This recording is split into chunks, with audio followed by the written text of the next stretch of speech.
Got Get it. into it. 1, 2, 3.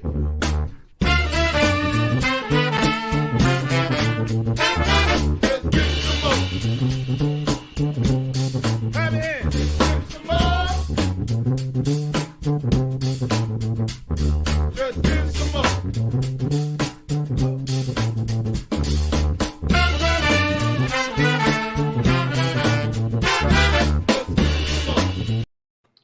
Why, hello, everyone out there in Whiskey Land. Welcome to My Whiskey Den, your favorite public access whiskey review show where craft whiskey is king. We are a proud part of the Bar Cart Co-op, excuse me, with other wonderful shows like Bourbon Turntable with hosts Kevin Rose and Drew Crowley, where they blend the love of music with the love of whiskey. They also have on some pretty unique guests if you haven't been keeping up on the shows. That's definitely a show you're going to want to go back over this past year and see what they have all done and who they've all spoken with. Other on the shows also with us, Distillers Talk with Alan Bishop and Christy Atkins, where they get a little bit deeper than we do into the distilling world. And then we also have some other of Alan's shows, One Piece at a Time Distilling Institute. If you watch that, it will help you get an idea of what maybe you should not be doing at home in most states. And if you have Ghosts, you have everything.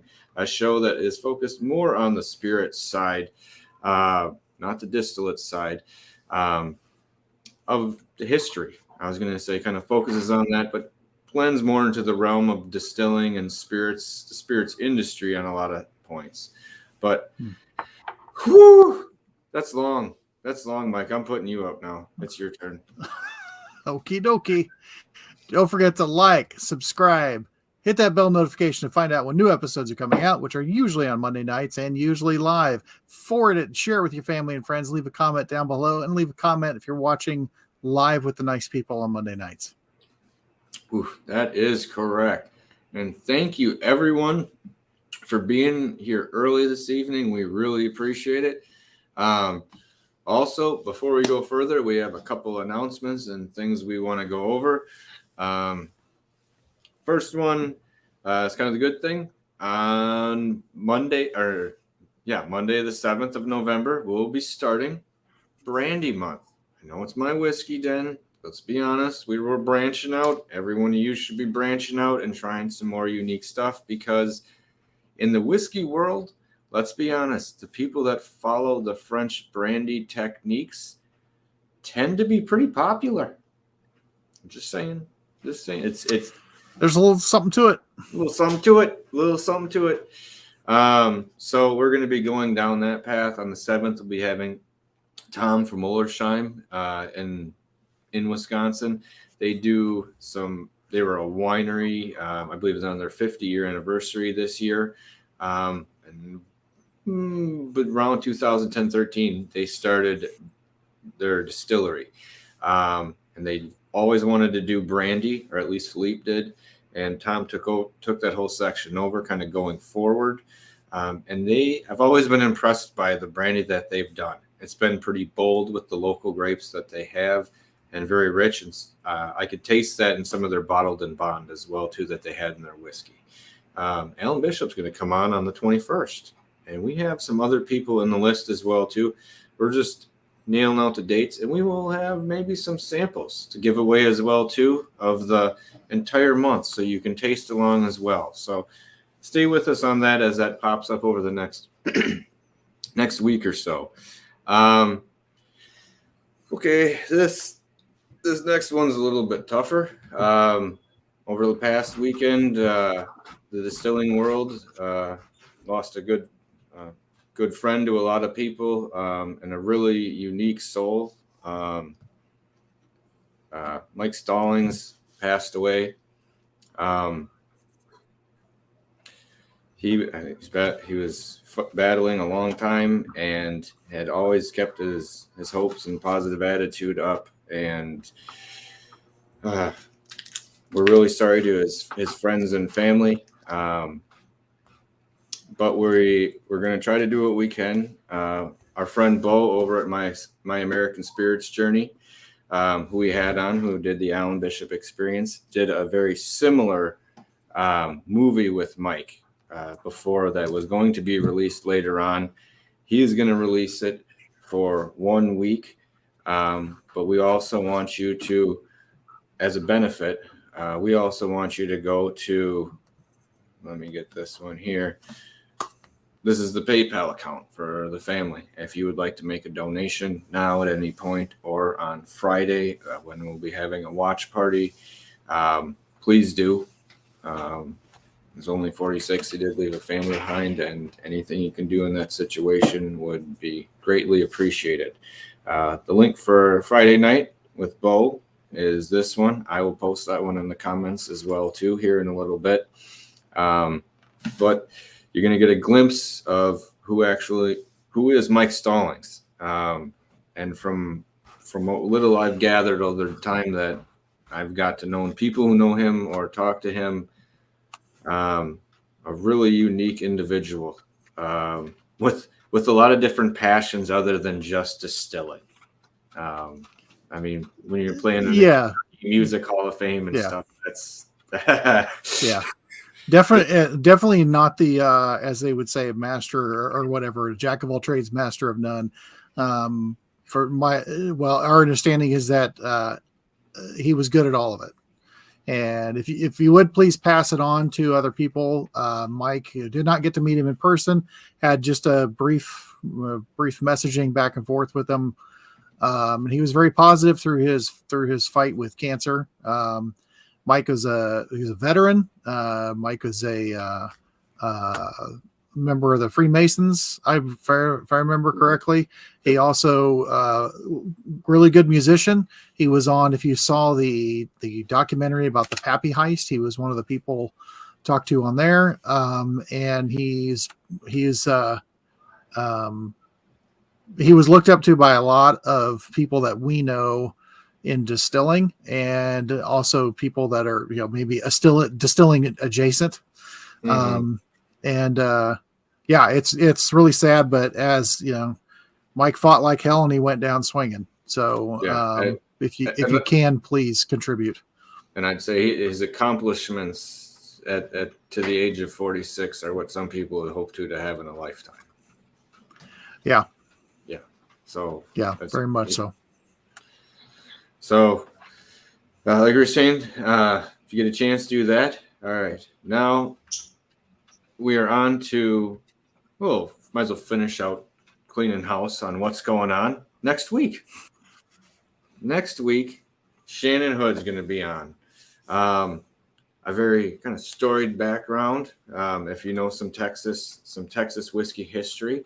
And she created a new business, Poorly Educated, where she gives tastings, and we'll be having one of her tastings on the show. So it's going to be one of the ones we don't have to send out, which is going to be kind of neat.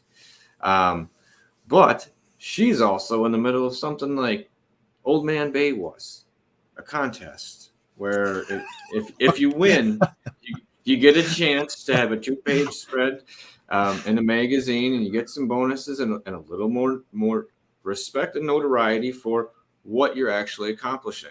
Let me find it here, hidden my banners. If you get a chance, go over here, vote once a day, see if you can get her to the next level in this. And we know we fought with Matt Bay to win on that one. So if you get a chance, stop over here and vote for Shannon. Okay, and she'll be on the show next week. We'll maybe talk a little more about that at that point.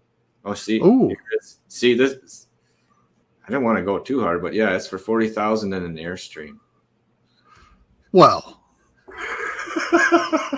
that'll be. I mean, now there you go. That's yeah. We may have to frame that other little section in here and a new post for that. I'm going to use that. Yeah, no kidding. We could hopefully friends can use the Airstream. Well, yeah, I mean, maybe. So next week, that's what we'll be doing. Next best thing. Yeah, that she'll come visit. Yeah, in summer. Coming in winter to Wisconsin in an Airstream. You don't know that. Oh, well, I guess, I don't know. I won't. But that's okay. But now that we've got a couple of those things out of the way, we are going to spin back to what happened to Mike a couple of weeks ago when he was at Bourbon on the Banks. Well, okay. Now this isn't like the Kentucky Bourbon Festival of 2021.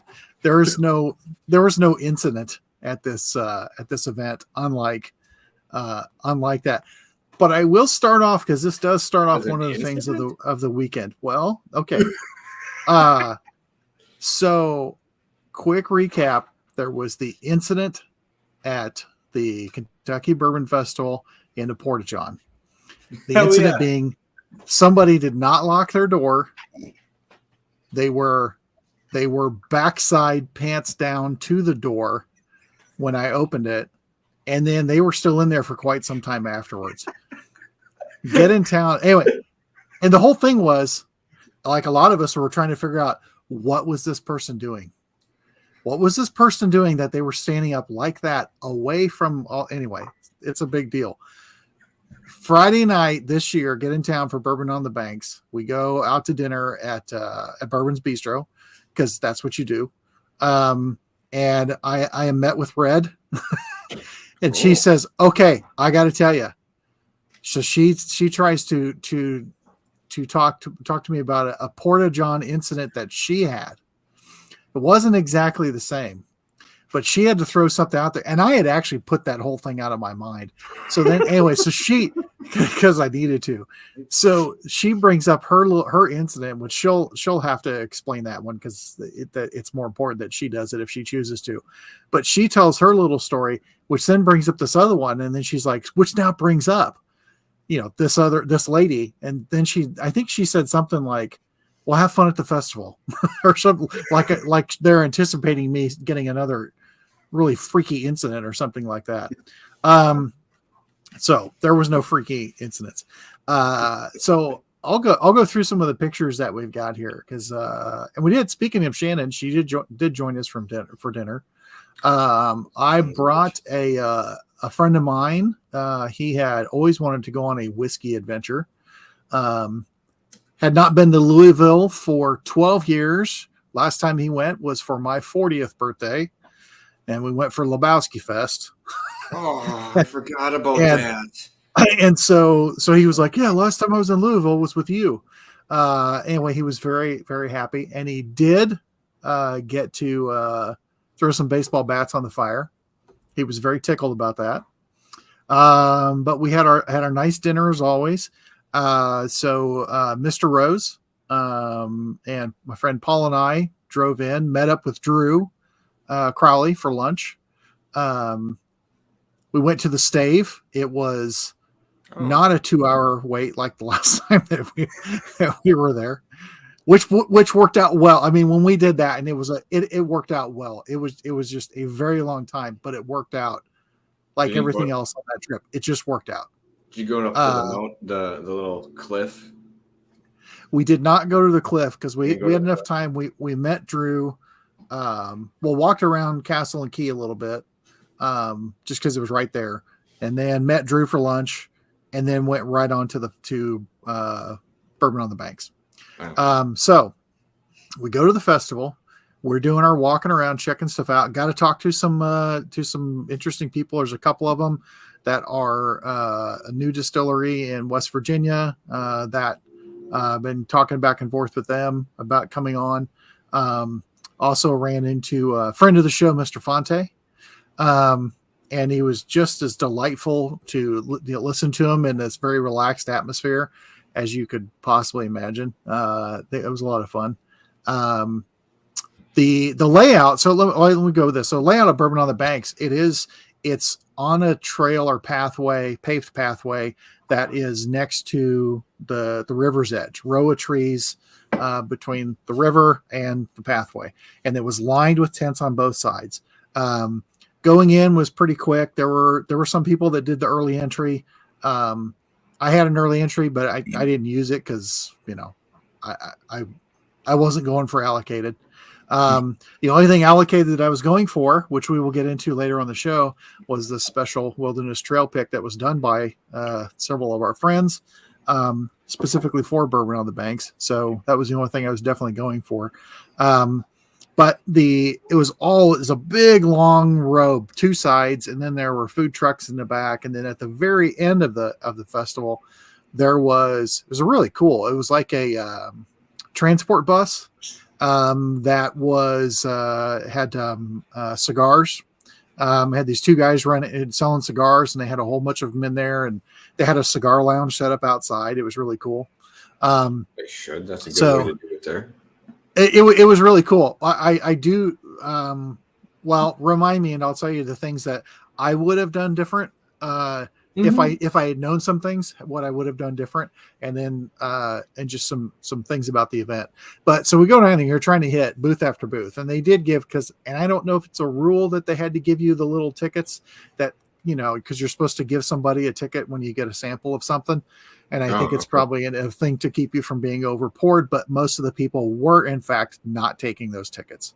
But some were, but we ran into Miss Shannon, the aforementioned Shannon. She was helping out at Wildcat Willie's, pouring down there. So we got hooked up with them. And Drew, yeah. And Drew was being a good lad because he was going to a Michelin restaurant that night with this lady. Yeah, I'm intrigued about that too. Damn, yeah. Drew, I'm just saying he can get back to me. That's fine. Yeah, he can get back to that. And I think we're missing some pictures here. Did you delete some stuff? Are you sure? All right. So we did go down the line, and Stave and Bean and our friend the Whiskey Pimp got to see John down there because he had they'd taken the barrel from this barrel pick, and John was on it. Where's the camera? There it is. They had gotten the barrel from that, and Stave and Bean aged some coffee beans in that barrel, and they were selling those bags there. Corey was there also. Finally got to meet him actually in person for the first time. Was he cooking the Michelin star meal later that night? Because that's no joke. The John's partner, Corey, he will send pictures of like, oh, just a quick lunch I whipped up, and it's like this perfectly plated meal of exotic things. Yeah. Like, shut up, just shut up. So anyway, so we walked around for a long time. Ended up ran into the man, the alchemist. And we had a lot of good stuff to chat about. He was there preaching the gospel. He was talking with several of the tents that were there, but then also Spirits of French Lick, of course, had a presence there, which was really cool because it was it's in another state, so it was nice that they got in there. It was really cool that the liquor store had a small booth there, or tent that you can go in there and you could buy stuff at the festival. That was Amzie had talked about that when he was on. That was really cool. We had and that was for distilleries that weren't from the state, right? No, all of them, because they had. Because they had to for those. Well, okay, most of the ones that were there, not necessarily all of them, and also because there was rum and Turner Wathen. Who is he is Rolling Fork Spirits. He is actually, we've talked to him. He's going to come on the show as well. Really cool what they're doing with rums. I've had the rums, a few different ones, and they're good. It's really, really good stuff. Had a good time talking with him. They're a pretty solid choice for a rum. It's a really solid choice, and there's a pretty good range that you can pick up from. And I will say, because I don't want to let this comment go. No, he does not.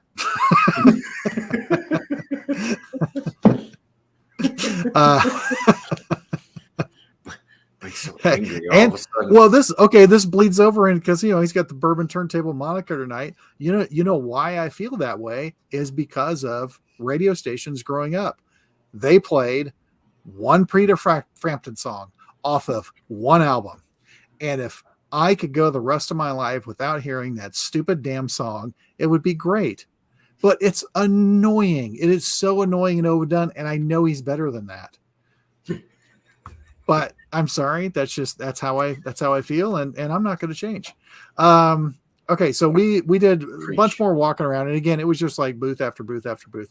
Few instances. Okay. Okay. Let me get to the good stuff first. Good stuff. Right. We go down there. The Robinsons were there. They're just the nicest people in the world. Had a really good time talking with them. Ran into them repeatedly. Ran into a few other people that kind of knew their names, but not really. Christy was there. Christy Atkinson was there. Got to talk with her for a while. I haven't seen her for about a year. Anyway, go walk around. We're like, we got to get something to eat. Here comes the Robinsons, and they say, "You're going to get something to eat?" Like, yeah, we need to get something to eat. And they said, "You should go down this place. They have a barbecue parfait."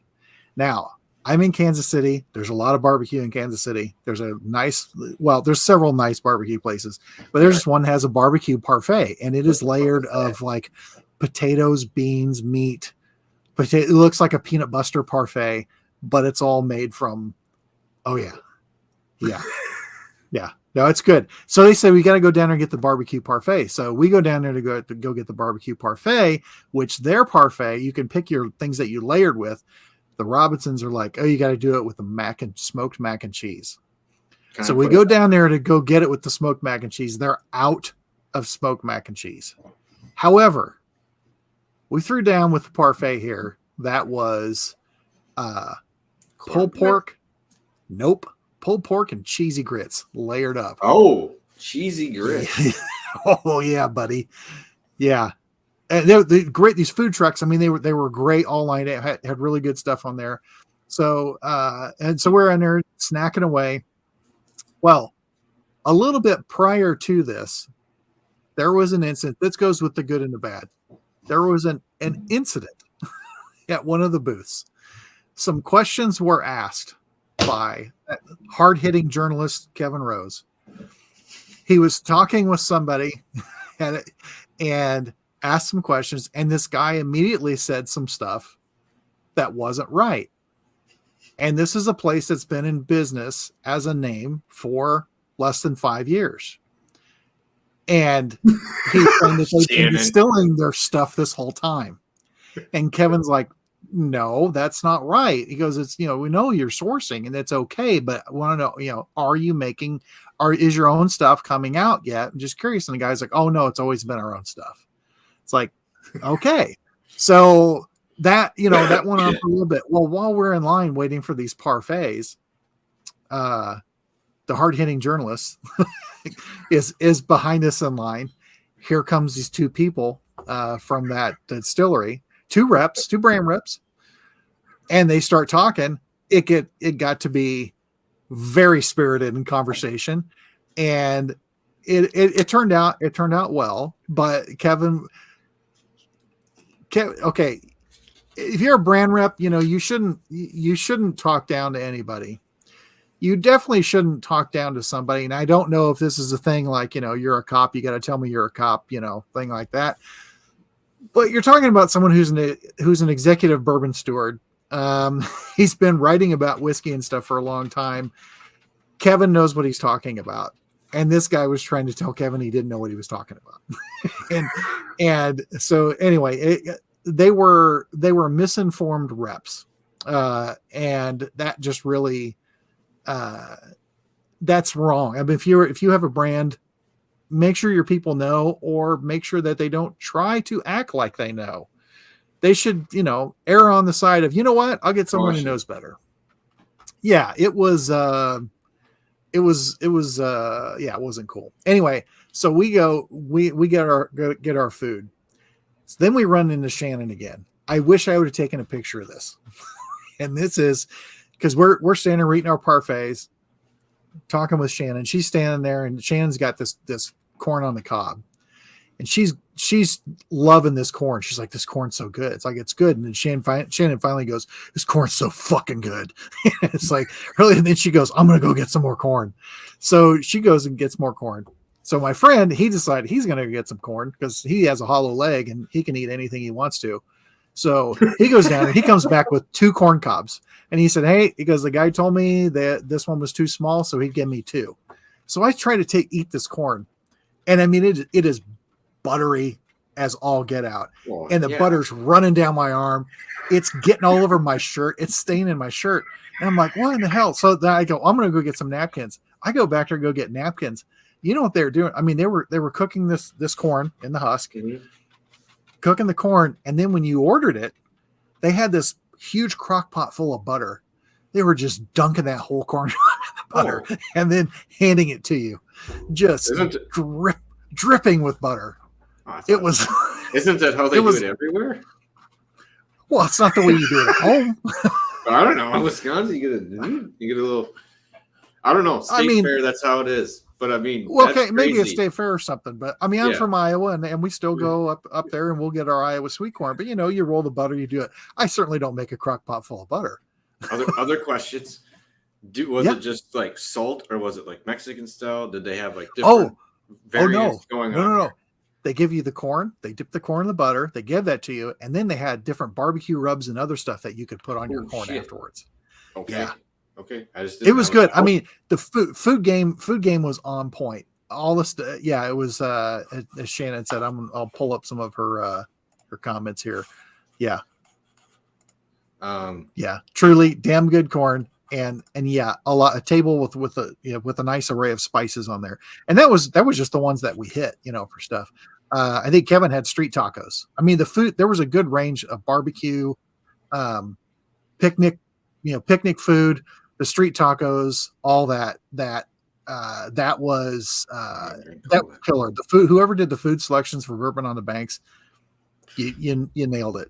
Okay, just as a thought on this, from what I'm hearing about the food, it sounded like what I love about food trucks, where I don't want to say it's something simple done well. Like whatever it was, that was just pork and cheesy grits. Boom, but both done really well. And the corn is corn, corn and butter, but I mean, and just seasoning. But I mean, like simple. And if it's just like street tacos, usually it's boom, boom, like really easy to make, but done well. And I think some food trucks now have tried to be their own little like 5-star Michelin restaurant, which is fine. But when I'm going to a food truck, I'm not expecting to spend like $40 on food. Yeah. And that happens in a couple places. So I dig what's going on there. Prices were very reasonable. And I think it's also kind of nice too when you've got an event like that where you limit the tickets to whatever it was, 2,000 or something like that. So the people can plan ahead. It's like, all right, we got 6 food trucks. We're going to have about 2,000 people here. It's probably a lot easier for them to plan, so they don't have to worry about stuff. They can have their, presumably they have their prices and everything already, but because they can expect a certain size crowd. And it's also probably not their first time doing anything like that. Yeah. But it was very nice because it was behind the 2 lanes of the tents. So it was kind of behind that. And they, the one downside, because we started this conversation talking off about porta potties, there was a minimum of porta potties there, which there was some waiting involved. So I think, that I would say you definitely would want to have more of those. Myself, if I was going to do it differently, because people were being very, very generous, not overly generous, but they were being good with their pours and really generous with their time, which was great. That's cool. And then there was a couple of really nice. I'm trying to remember who it was. It was somebody from one of the societies, and Drew was a friend with the guy. I think it was someone that Drew had done Stave and Thief with. But anyway, he was doing blind nosing and tasting, which, as we've all experienced in Louisville Bourbon Society. Thank you. Blind tasting can be enlightening and infuriating. And make your taste buds do things that you don't like. So but he had them do, here's nosing a spice. Okay, what spice is this? Okay, now then he had a sample of something that kind of went along what should I say, that family of flavor, and it was really cool. Could have actually spent a lot of time there. It was pretty close to being in a class, and then listening and talk to people afterwards. There were a few times that there were some pretty good lines, people wanting to go in and try certain things. There was a new 4-gate that was coming out. That was interesting because I'm not going to buy one, but it was nice to try it. Yeah. There's other ones I wish they had, like bluegrass was there. I was really hoping that the blue corn they'd have blue corn there. They didn't have any of it ready. And there's no blue corn for sale. So I missed replacing my bottle of that. I wish I would have gone through. I wish there was a map saying all the places. Here's where all the people. That would have been kind of cool because where everybody's set up.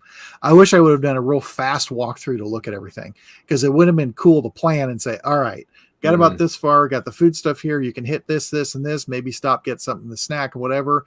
And then maybe go do one big old pass and then hang out in the cigar lounge for a little bit, and then make another pass because everything's shot anyway, so you know what I mean? You go to a few of them. It's not like you're gonna sit there at all of them and be able to nose and everything else. But it was it was very well done, and I would say I definitely would go back to it again. I wish I would have gone to it last year instead of going to the Kentucky Bourbon Festival. In all fairness, I will say that I have heard from people who did go to the Kentucky Bourbon Festival this year, and it was vastly improved over 2021. And also that they took away it was more of an open pour thing at the Kentucky Bourbon Festival as opposed to basically charging you the equivalent of $15 for a pour of Old Rose's small batch select, which in itself was ridiculous. This is true. That's an extremely fair point. There was a lot of talking there. I mean, there was so many stopping at conversations with people.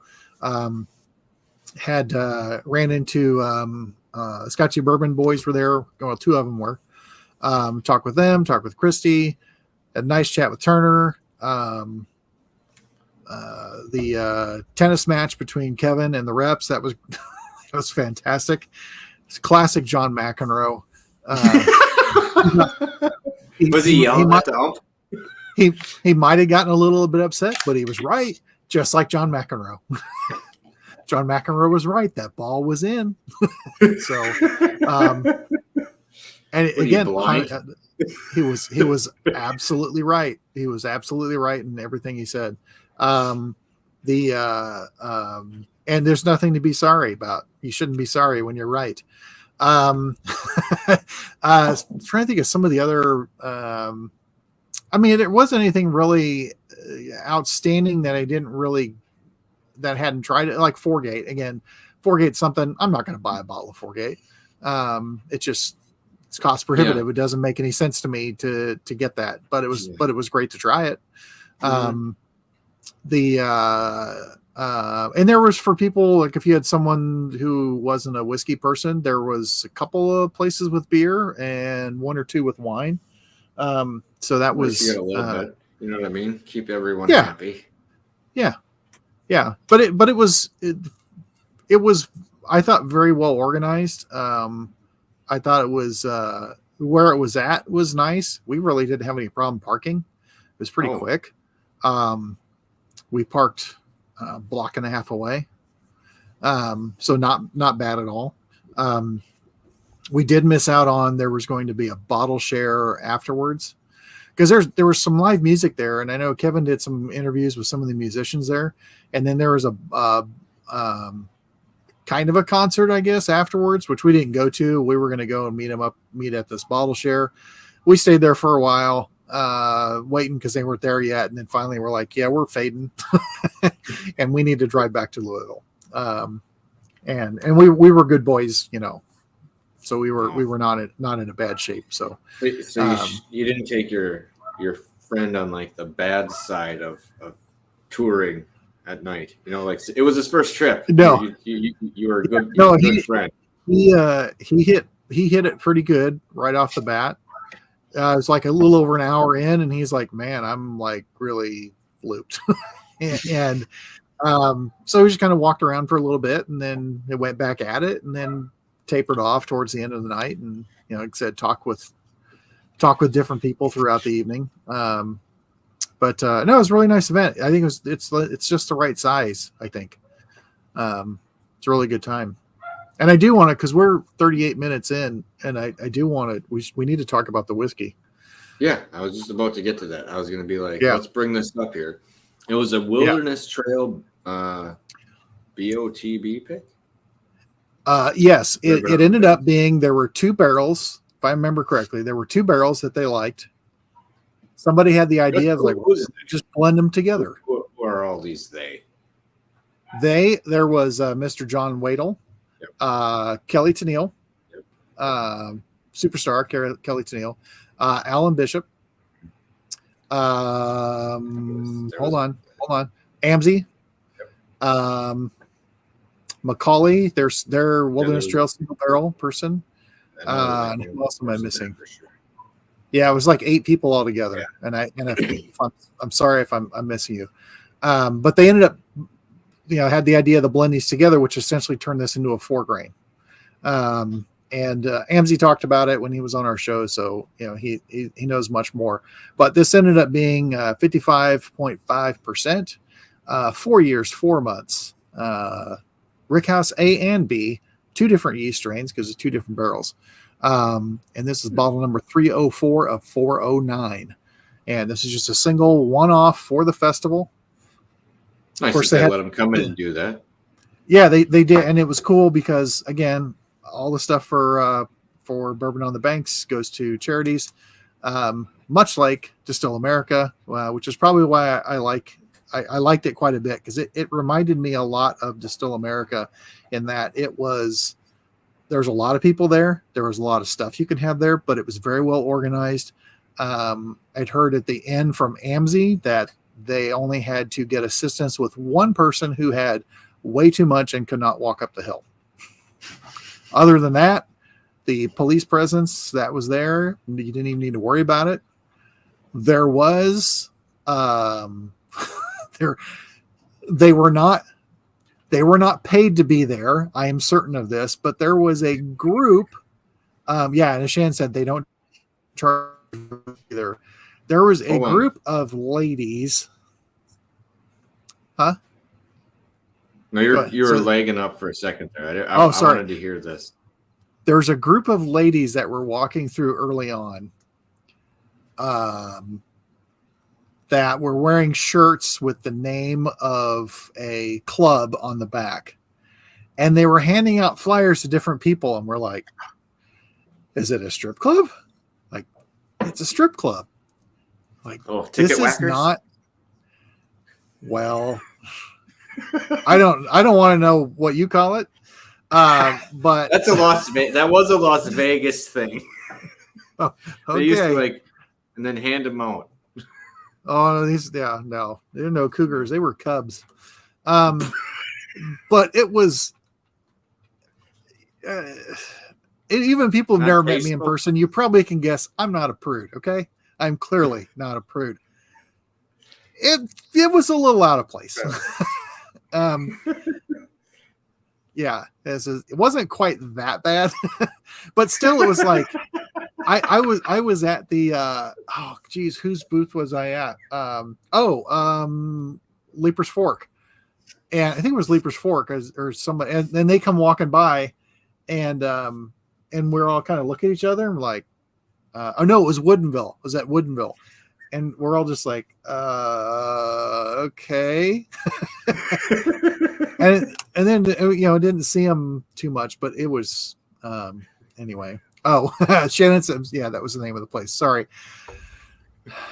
I wasn't reading the shirt or checking out the merchandise because I don't care. So, yeah. Yeah, of course it was at Woodinville. All right. Yeah, that gives them an idea for a T-shirt too. Got Woodinville. Anyway, so I've cracked this already. I've had it a couple times before. Okay. So I want to hear what you think of this. I don't know if you remember any of the things that Amzie said about it, Nope. but I've got my notes. Got my notes already there. I didn't want to, so I didn't go back and watch anything on that. I feel a little stuffed up at the moment, but that's all right. On this, I'm getting a very, not overly spiced, but very rich molasses. Like a little darker rye bread. The crust of a rye bread. Hold on, I started a little aggressive there. Hold on.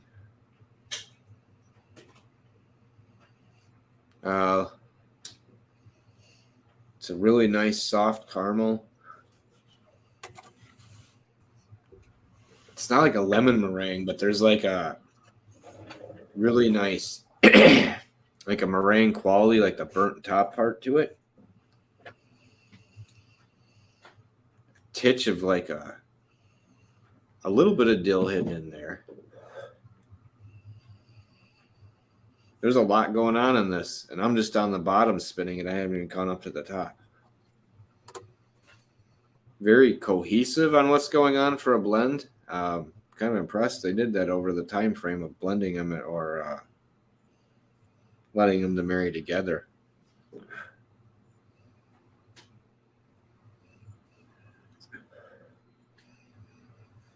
Ooh, at the top there's like a butterscotch note, not a caramel note. Ooh, a little bit of banana. Nope. Wow, there's a lot going on. It's the bread note in here is complex for me. Like it's very grainy, and my brain's having a hard time putting that together. It's much more grain forward than some of the other wilderness trail stuff I've had, to be honest.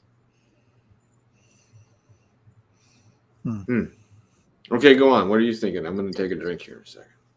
You go ahead. So there's one other note that I got early on when I poured it, and I still get it early on when I poured it again tonight. Because initially, when I first cracked this thing open, I got more cocoa and then either a cake batter or sugar cookie dough. Again, this was the first like cracking the thing open, and I'm sure he's not still watching, but in case Alan is, it was the neck pour. We need to play all those. No, but it was the first pour off there, and there was just that batter sweetness that came off there, and then like and an almond extract. Well, this one when I poured it tonight, I was nosing it. I'm like, okay, I'm still getting the cocoa, but then a molasses cookie was what I was getting, which would encompass all the spices, the sweetness, the sugary, everything else. But that I got that quite a bit more, and I'm still getting it. But then also, I very much get the almond extract off of it.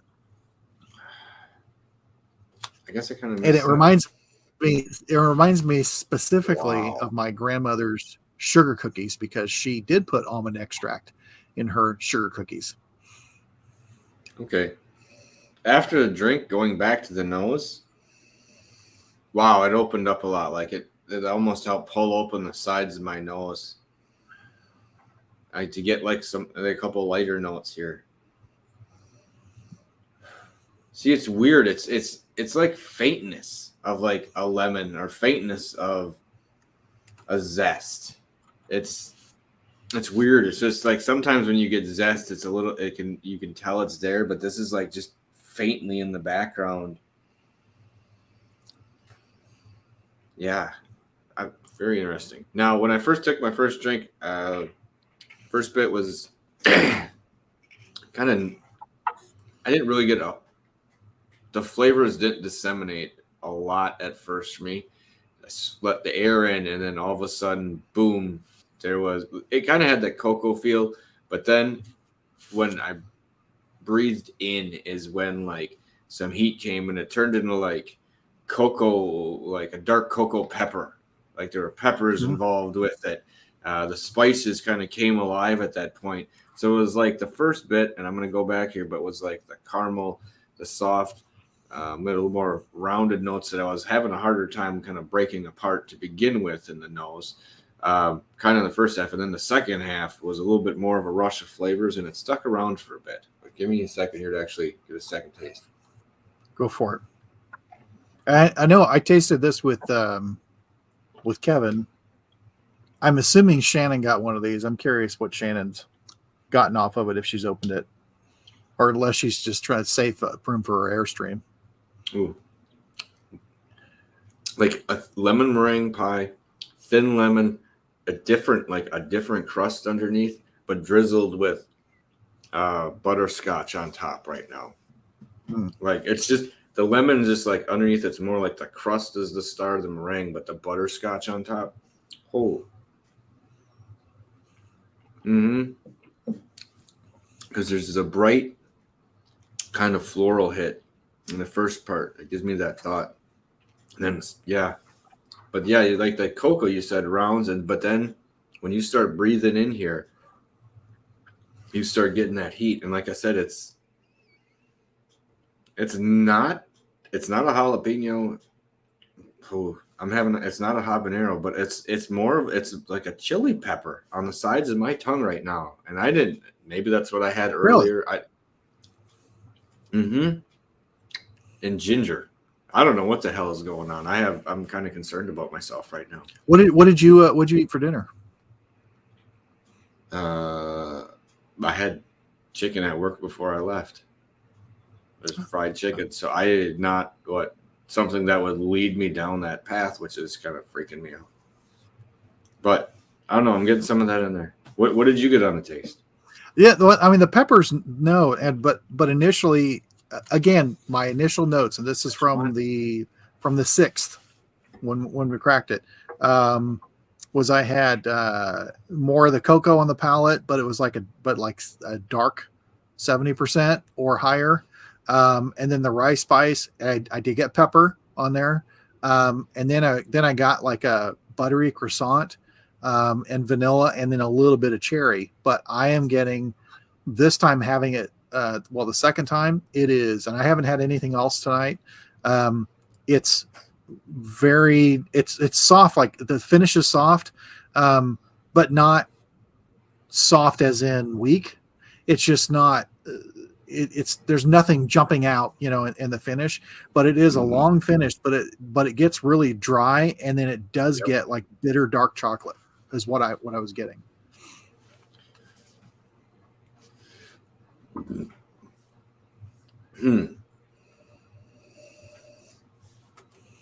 I don't know. Now that I'm having it a second time, there's a reason that I've been dating my notes, because going back in at different times and trying it, and I'm also an advocate for sometimes you're just not in the mood. Oh, that happens, man. Yeah, you can be getting some I've done equated to movies too. Same thing. If you're not in the right mood, you could absolutely. I hated a couple movies and thought they were horribly stupid the first time I saw them. Came back like a year later, I was like, I don't know what my problem was. This is hysterical. Like I felt terrible, like what had happened. But that happens as well. So let's see here. The nose over the palate. The nose is interesting, but it's still, I think I like it's a much sweeter nose than a palate. Yes. Like you said, the drying on the finish is very accurate. And when Kevin said how it sours on the finish, I get that. Probably a third of the way into the finish, you start getting the sweetness really starts to change to like a little tarty-ish more. I don't know, but to be honest, I think I like the ride better.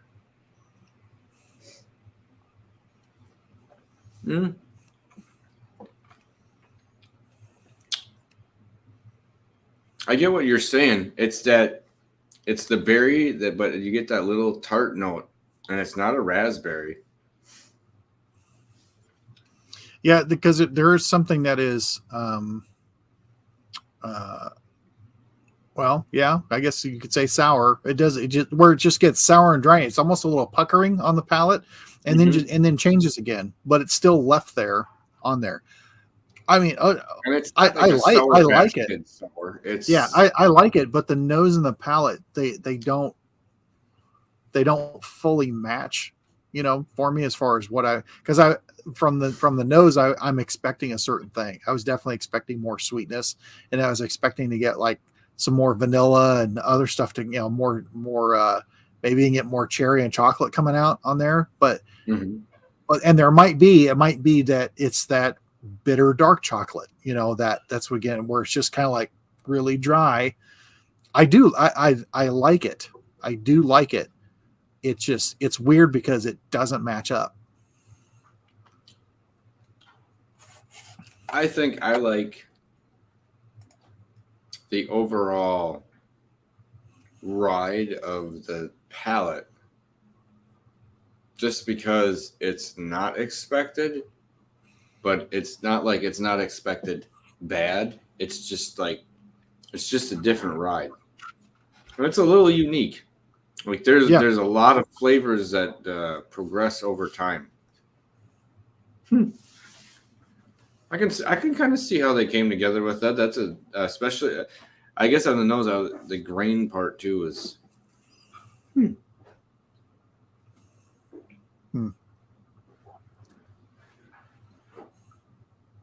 Oh, sorry, there's some craziness going on behind me. I like it, but I do like it.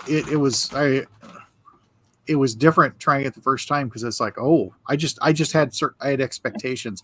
Not that my expectations were let down by any means. It's just that is not what I expected it to be. Exactly. And it is, it's just that dryness on there is very. I think maybe the dryness was combining with like the pepper little heat thing in my mind. To give it like that extra little touch of spice, like the drying out factor, I think was kind of giving my brain that thought. Where I was getting to like one of the, like I said, like a chili pepper thing where I was, kind of dries it out with that kind of spice. I don't know. Yeah. I'm gonna have to have we're gonna have to do a Hot Ones show again at some point. It's been a while, and I feel like that needs to be but that needs to be an in-person show. I think that needs to definitely. And I didn't try any splash of water or anything like that. I'll try that another time. I mean, I'm still, barely into this bottle. It's mostly gone out. A couple of samples gone out of there, aside from me tasting it twice. See, but like we had the other show, and I'm glad that you got a chance to go to this and get it and see it. And sorry I didn't get to this year, but I think I highly get like recommend it. Trips to Kentucky a year, so. I mean, but between the chat and the show, the people on the show, there are 3 or 4 people who went to the event. It was cool in how I like how it was laid out, because it was just basically, it was easy to go from booth to booth. Because you could go down one side and back the other side, or you can zigzag or whatever. You weren't like off over to here, then over to here, or there's, oh no, over here, this is the VIP thing, and it's behind this and behind that. It's a straight line right down there. Very easy to manage.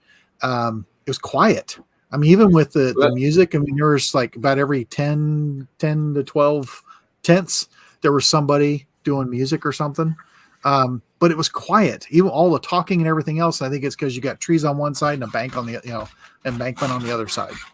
Well, that's what I was getting at when you were saying that it's like the food was off to the side, because I was going to say a lot of times where you have the food is where you'll have extra conversation, because you're not right up next to the booth. You're not involved in that. You're kind of more in the relaxed talk to anybody stage about anything. So it tends to get a little bit louder. So I actually like how that was sectioned off kind of behind where the normal path was. So yeah, and even with the generators going with the food trucks, I don't remember it being like obnoxious loud, because we could talk by the food trucks. or argue with somebody as somebody did. But you could totally do that and get away with it. And I only say I say that in absolute loving commentary. It was beautiful. He was right. He was in no way wrong. He was in no way rude. He was in no way in the wrong or unappealing. It was great. It was a really good interaction, and they really needed to be taken to task because they were saying things that weren't right, and they were misinformed, about their own brand. And yeah. Corn. I'm gonna find out who did the corn here. I'm intrigued. That's all I'm saying. Grilling the corn up in the husk, man, and just dunk it in the butter. Straight up. It was good. Sweet. All right. We've kept everyone here for an hour. I think it's about time to let everyone go this evening. Only because I got to do a couple of things here this evening still. I got to. Well, and in 2 weeks is Halloween, and you're probably going to be out trick or treating. I am going to be out trick or treating on Halloween. That will be true. And I'll be handing out candy across the street at my neighbor's house, where we all pull together around a fire pit and say the buckets are over there. Hey, I like your neighborhood. There's too many. We've started doing that the past several years. I like it way better. Yeah, there's too many fences in my neighborhood, in my opinion, but that's okay. I don't know. But I'm excited about. I'm actually kind of excited to go trick or treating at Halloween this year. He's 5, and he's gonna actually be able to hustle this year. Like it's gonna be real trick or treating, like when I was a kid. So what's he gonna be? Well, there's 2 things. He could be Knuckles, from Sonic the Hedgehog. It's a possibility, but China might not get that costume here in time. So there's also a chance he could be a Pikachu. Okay. And what are you? At this moment, I'm kind of waiting to see which way that falls, because I can play either route off of that. If he goes Knuckles, I could be Sonic's dad. I can go that route, or I told him I'd be Dr. Robotnik, but he got pissed. He was not having that. He's like, "No, you can't do that." I'm like, "Well, what good is Knuckles and Sonic if there's no bad guy to stop?" And he sat there for a second. He had a question. I mean, that's a fair point. I have no idea. I'm not going as another Pokemon, so I don't know if he's Pikachu, but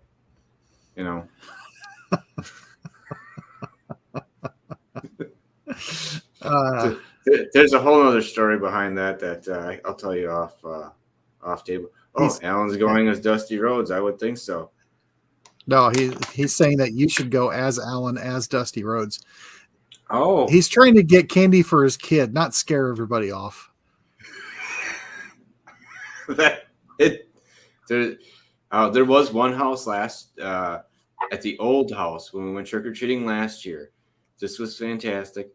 There was a house that had a half door, and the top half they flung open, and so kids got candy, adults got spiked hot chocolate or spiked apple cider. They're like apple pie, and that's what they're handing out. And I was like, you know what? Your house is awesome. I'm like, that's a really cool thing to do. I'm like, I think I would do that as well too. So remember, next week, Shannon Hood's going to be on. We're going to be going over some of her stuff with Poorly Educated and her career and background. But the tasting kits are on their way, which I'm pretty excited about. And I was humbled by the last time we did a blind, so this is going to be exciting again. Nothing was bad, just the way stuff works out. So stop in next week, where Shannon will be on Monday. And if you remember to, this Friday, over at Bo Cumberland's channel, My American Spirits Journey, remember to stop out there that night. They'll be having a a preview of the movie that was not going to be there before. But remember, if you are going to be doing that, and if you do get a chance to at any point this week, go over to the PayPal for the family and donate some money. It's the easiest way to get it directly to them and make a difference to them at this point. Yeah. So, and pass it on if you know people, yeah, exactly, people who are veterans, who are Masons, or people who are fans of whiskey, or maybe they saw the Netflix documentary. I mean, it wasn't about Mike, but Mike was a part of it. Yeah, please pass it on. Healthcare is expensive, guys. Yeah. And so, all right. Well, let me wait. I was gonna say goodbye, and I don't have anything to pour. And this sample got pretty low over the show. I'm not gonna lie. Oh, hey Neil. There's Neil. Snuck in there. How you doing?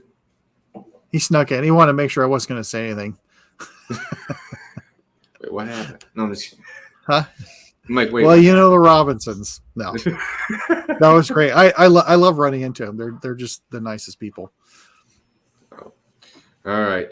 So Shannon Hood next week. We're going to be taking Halloween off, but I was going to say then November 7th starts Brandy Month. So get ready for a whole different twist. And I actually think you're going to enjoy the ride. And over that time frame, I'm going to give some people out there some chances to win a sample set of what we'll be having. So look out for that in the future. All right. Remember, it's not the size of the den that matters. It's the love of whiskey.